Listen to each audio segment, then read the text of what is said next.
My name is Hannah Finkelstein. I am a recent graduate of Barton College. I majored in middle school English education, and I am from Washington, New Jersey. My story starts about 4 years ago. I stood outside the chapel near Heinz Platform waiting for the service of naming and induction, and that's a service where every student in the freshman class crosses Heinz Platform. We enter the chapel and the president reads every student name from furthest from the county into Wilson County and the city of Wilson. And I was so nervous and afraid. In high school I was really shy, I was awkward, I didn't really participate that much in activities, and so I had no idea what was ahead of me. I had no idea what college was going to be like, and I didn't know if I would fit in, if I would enjoy it, what classes would be like. And so that was a really scary moment for me. And I crossed Heinz Platform and I sat through that service, and it's been a great 4 years since then.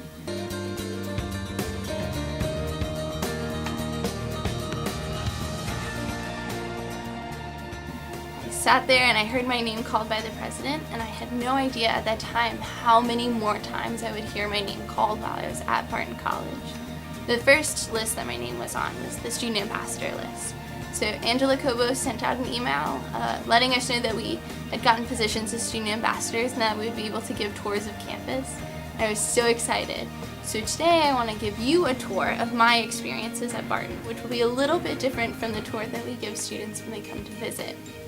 The first stop in the tour is Heinz Hall, which is the building right beside where I started my journey at Barton. That's where most of our classes are held. Our professors are great inside the classroom, but there's so much more than that. So I've been really lucky and fortunate to be able to do a lot of undergraduate research with professors here at the institution. And that's not something I ever envisioned doing as a high school student. I never thought that I would be working in a lab or working on original data or original research that was about information that I wanted to learn more about. And our faculty have been incredible in being supportive of that and allowing me to try new things and try things that I never thought that I would be capable of doing. In sort of that realm, I move over to Moy Science Hall, which is where two of my really good friends and teammates from the Ethics Bowl team spend most of their time over the 4 years here. The Ethics Bowl team started 2 years ago, and we sent 6 students to Campbell Law School to compete in sort of a debate forum. And we had 6 students who really got along well together and who liked problem solving and discussing and arguing back and forth, but we had no idea if we would be competitors when we arrived. We were lucky to place second our very first year in the final round, and returning a second year we were able to take home the trophy of first place. And that was an incredibly valuable experience because it showed me that the skills that I was learning in the classroom outside of learning content. So being able to problem solve, being able to explain to someone my beliefs and view their beliefs and to speak clearly were all things that were recognized by other institutions and by our judges and by our moderators as things that we were really successful in. So we were no longer just students who were able to be successful in the classroom. We were able to be successful when paired against students from other major universities and colleges in the NCICU tournament. From there, we're moving to somewhere that you might not view on many tours. That's the Waters Hall parking lot. So it might be kind of an odd view of campus, but it was actually one of the very first views I had of campus. I toured December of my senior year of high school, and that was exactly where I parked when I came my first day of orientation. I'm from New Jersey, right outside of New York City, and so my parents always envisioned me going to school in the city and living this really fast-paced city life. And we pulled into Wilson, North Carolina, into the parking lot, and we heard music from the tent, and we saw the blue tent set up on center campus. And the student who had given me a tour came over and hugged my family, welcomed them to campus. And my family immediately knew that we were exactly where I needed to be. So that place is really special to me because it wasn't only my first view of the campus, it's also what made me really know that I wanted to be an orientation leader. Being an orientation leader has been one of the most valuable experiences I've had at Barton College. It's taught me to lead when I need to learn how to follow and be part of a productive group, I've learned an incredible amount of professional development and community service. I've been given opportunities to serve as a leader beyond any sort of role that I ever envisioned for myself. So that's an incredibly important step for me. It also made me part of a family. Our orientation team goes on O-dates, whether we're speed dating or going to the movies. We spend Mother's Day and Father's Day together when we can't make it home for the holidays. And having that family away from home has been something that really kept me here. Even when I decided to change my major or if classes were really tough, I knew that I had a family to support me, whether or not I could make it home. From there, we move into the dining hall. The food's okay. It got me through 4 years, but the really important thing about our dining hall is Tony Tilley. He's been the dining hall manager as long as anyone can remember, and he is a blast. Tony does not stay in the dining hall. I've been fortunate to do some theater productions with him, to see him off campus and around the campus in different facilities and different roles. And Tony is everyone's best friend, their big brother, the matchmaker, and kind of a gossip. You can't do anything without Tony knowing or telling your family, but he also makes you part of this community and part of this family at campus. And you can't have a Barton College experience without having been around Tony and understanding what he gives all of us. On the other side of the dining hall is Harper Hall. A long time ago it was a residence hall, but it's now home to pretty much everything really important on campus. I've been really fortunate to work in this building quite frequently as a student ambassador, as well as working in the office of the provost. So the people in this building have really taught me what it means to be a professional and sometimes what it means to be a grown-up, but they've also shown me how much this campus really cares about its students.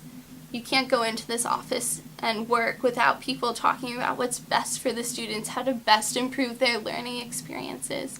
And it's shown me sort of how a college functions and how Barton College is truly focused on student success and students being able to grow and change and gain meaningful learning experiences. And seeing the passion that the people who work at this institution have for us has really helped me to maintain my passion in being a student here. If you go on the other side of the bell tower, we have the Hackney Library. On the second floor, there's a room called the Social Justice Resource Center. And this room is one of the things that I am most proud of at Barton College. Not because of its existence, but in the way that it came to its existence. After my junior year of Barton, I went to a summer camp that focuses on diversity and advocacy with high school students. So I'm there and I'm speaking with a lot of other counselors, and I asked them, what does your campus do in terms of advocacy and social justice? And a lot of other counselors told me that their schools have multicultural centers or social justice centers. I realized that we didn't really have that here. So I went to our Vice President of Student Affairs, Mr. Solon, and I asked him the same question, why don't we have this? And his response was, well, nobody started it yet, nobody's asked for it. So I got to be the person to ask for that on our campus.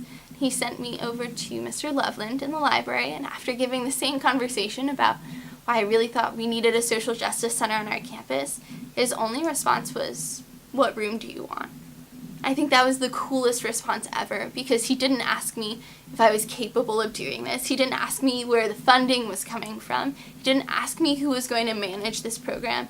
He simply trusted in my ability to see this project through and my passion for this project. And that's something that's incredibly unique to Barton College. Everyone here believes in their students and believes in our ability to be successful and to achieve our goals. And so in being given that privilege of starting this really unique facility, I knew that Barton College trusted in my passion and my determination. So we set up this room, which is awesome. We've got an entire bookshelf of books provided by the library and really comfortable furniture provided by the Office of Student Affairs. And this room is really special. Not only does it allow students to learn and grow and experience new perspective, all things that we're really proud of here at Barton, but it's also a testament to Barton's trust in its students and its trust in our abilities. if you look out on Center Campus, there are a number of trees, but there's one section of Center Campus right outside the chapel with a really large tree. And that is my favorite place on campus because it is the location of a really pivotal moment in my life. After my freshman year at Barton, I was really excited to serve on the orientation team. I was thrilled that anyone thought that I could handle that kind of responsibility and that I was fun enough to be a part of that organization. And we had just finished our very first overnight session, which is really scary as a first-year orientation leader as much as it is exciting. And we had a game of Frisbee on the lawn, and we went and sat underneath the tree afterward. And Jared Tice, our Dean of Students, now asked me, why aren't you going to grad school? I'm a first-generation college student and thought that making it to an undergraduate program was as good as it could get. I was so thrilled. And I told him I didn't think that I could handle grad school, and I definitely couldn't afford it. He explained to me the process of applying for a graduate program and what it was like being a grad student and all of the incredible opportunities that would come along with a master's degree. And I started thinking for the first time that I was capable of something beyond a bachelor's degree.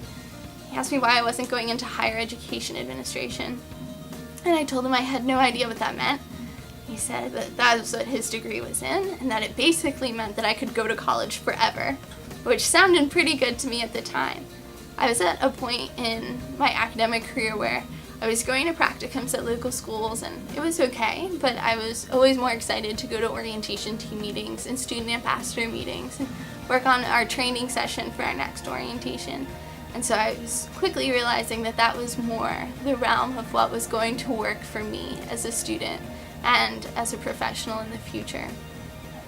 And so from there, I started being able to do more research geared toward my interests. I've been fortunate enough to intern on campus for 2 summers and to gain that experience in all sorts of functional areas. And it's led me to the next step on my tour, which will be a master's program at North Carolina State University in the fall, where I'll be working on my Master's of Higher Education Administration. And without my experience at Barton, I would have no idea that there was a dream career that existed for me that I wanted to wake up every single day to go and work on. I would have never known that I was capable of really awesome things, and I'm so proud to have participated in my time at Barton. And so my tour is definitely one that's not as chronological or circular as everyone else. But it was a great trip, and I'm really, really excited to see what comes next.